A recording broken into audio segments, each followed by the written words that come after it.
Hello, all of you vaingloriously wonderful people. Like nearly every update before it, the After Hours DLC for GTA Online included several vehicles that were downloaded on release day, but are not yet available for purchase in-game. You're looking at those unreleased vehicles right now. Today, I'm going to give you a quick tour of each one. For two of those vehicles, that's going to include a look at all of the customization options that's available in Los Santos Customs. For all the others, well, their upgrades required an MOC, nightclub garage, or something else that just is not accessible via story mode. And since I only use mods when I'm in story mode and never online, well, I can't show you all the upgrades. I will, however, take you for a test drive in each one of these and give you my first impressions of these unreleased vehicles. Up first is the Canis Freecrawler. I'm not really sure how a sporty off-roader fits into that whole nightclub scene, but given my love for off-roading, I'm not gonna ask too many questions. The Freecrawler is incredibly competent in the dirt and climbing hills. There is quite a bit of suspension travel, however, so it can get a bit bouncy if you're crossing bumpy terrain at full throttle. Rumored to cost $597,000, the Freecrawler isn't cheap, but if you love to go off-road, it's not a bad deal. There are quite a few customization options that allow you to create your own unique look, plus it sounds really nice as it rips down the road and up the hills.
Up next is the Enus Stafford. Now here's a car that fits more into the clubbing motif of After Hours. There aren't really many visual modifications available beyond resprays and liveries, but at least there is enough variety in those liveries to have some choices. As you'd expect from a car based on a vintage Rolls Royce, the Stafford is not exactly quick, the brakes are only mediocre, and the handling is compromised by excessive body roll. Still, it's a beautiful old car, and with the right livery and paint color, you can even use this car to pay tribute to a rock and roll legend. Just be sure to save up enough money for its nearly $1.3 million asking price.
The Declasse Scramjet is something that I wasn't really expecting, but I'm glad to see added to the game nonetheless. Keeping in the tradition of vehicles inspired by real-world movies and television, the Scramjet is clearly meant to be the GTA version of Speed Racer's Mach 5. Sadly, this is the first of many vehicles that I cannot drive into Los Angeles Customs, so I could not verify if it has the requisite knockoff Mach 5 livery. What it does have, however, is some rather unique features. You have the usual machine guns and missiles that are found on many weaponized vehicles, but it's also equipped with rocket boosters and the ability to jump. All those features do come with a price though, with a buy it now price reaching $4.6 million.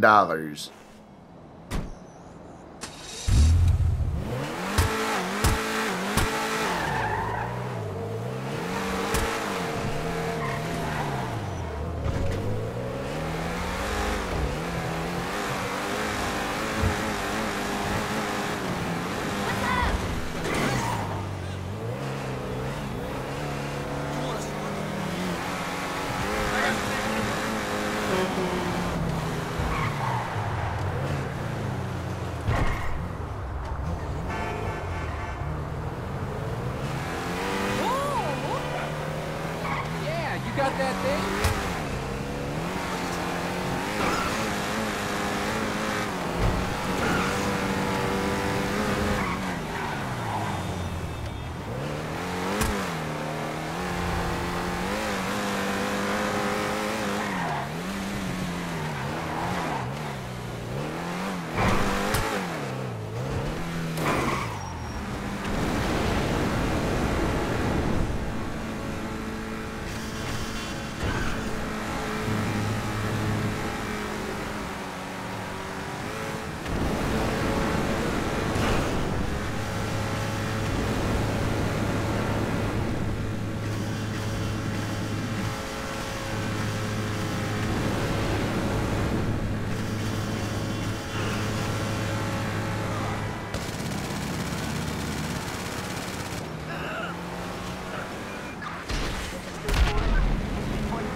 Here's yet another vehicle that has no discernible connection to a nightclub theme, but I'm happy to see it coming anyway. The Strikeforce is not the fastest jet around. In fact, it wasn't even able to catch up to any of the jets flying about the skies of Los Santos in story mode. But do not let the slow speed fool you. While it might be difficult to escape from an enemy, you have a pretty good chance of obliterating them first with explosive rounds from its cannon, plus homing missiles with a high level of accuracy, and barrage missiles if you just want to blow up everything around. I believe that this jet can also be equipped with bombs to drop, so it does make this thing fairly deadly. On top of that, the cannon just has a really cool sound. But that $3.8 million price tag, yeah, that's going to be a little bit difficult to justify.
Benefactor Terrorbyte is another MOC type vehicle, though this one does pack some pretty cool unique features. The Terrorbyte starts at just under $1.4 million, and I really wish all of the cool new toys worked in single player because I really wanted to play with some of those toys. But thanks to Foxy Snaps, we know that we'll have a battery of anti-air missiles, drones that we can pilot to tase people, or they can just be detonated to destroy a target, and it has the ability to scan other players to learn things about them, including what they get up to when they think no one else is looking. It also has a small vehicle workshop for the next vehicle that we're going to take a look at.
And that vehicle that can ride around in the Terrorbyte is the Oppressor Mk II. When I first heard that this was going to be in the game, I wasn't really all that thrilled. I was never really a fan of the original Oppressor, so I wasn't really expecting much. Then I saw that it cost nearly $4 million, and I decided I didn't want it. But this new Oppressor is actually quite a bit of fun. Like the Strikeforce that we looked at a moment ago, the Oppressor Mk II is not exactly what I'd call fast, but it is a hover bike, and it's fairly easy to pilot once you get used to it. Essentially, the controls work just like a Deluxo. It comes standard with a machine gun, but you can choose to upgrade to missiles if you prefer.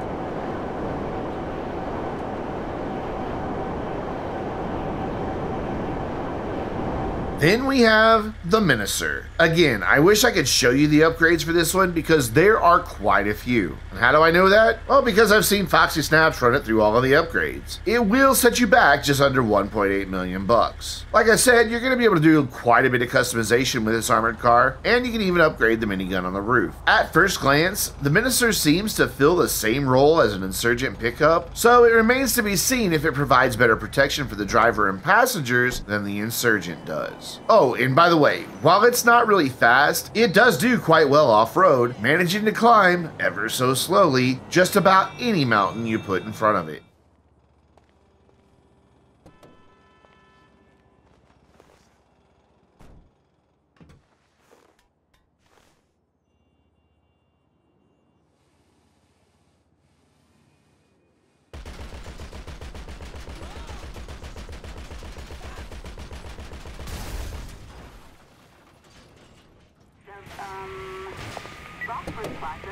Great cops! Fucking beautiful! Acknowledge. Citizens report a vehicle explosion west of Strikeforce Plaza.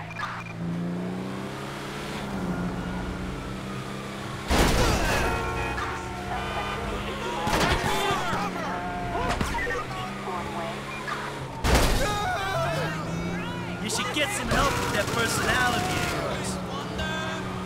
Ah, shit.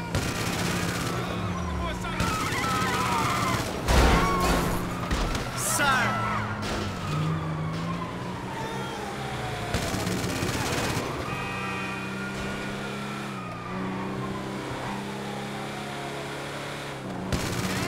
Oh, for fuck's sake!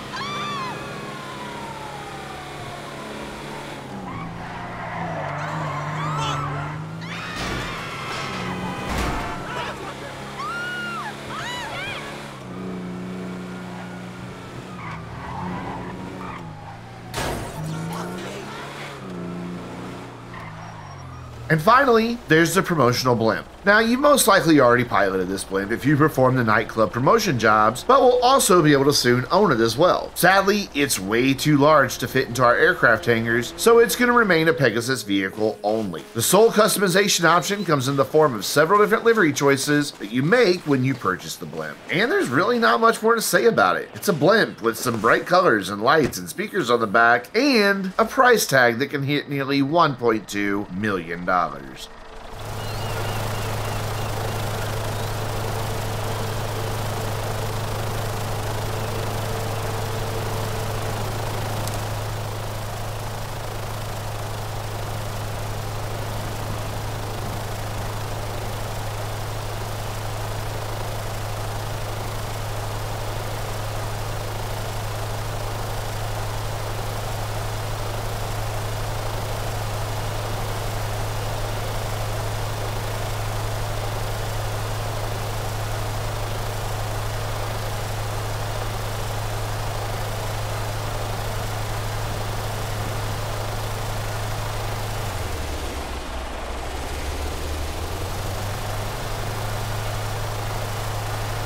And that's all 8 unreleased vehicles from the After Hours DLC for GTA Online. I'll be sure to cover most of these more in depth once they're actually released into the game. This is the first DLC in a while where I'm actually interested in owning nearly everything that's going to be coming out. So be sure to stay tuned to my channel if you want to see more about these unreleased vehicles and the After Hours DLC. Until next time, I'm Brandon, reminding you to stay vainglorious.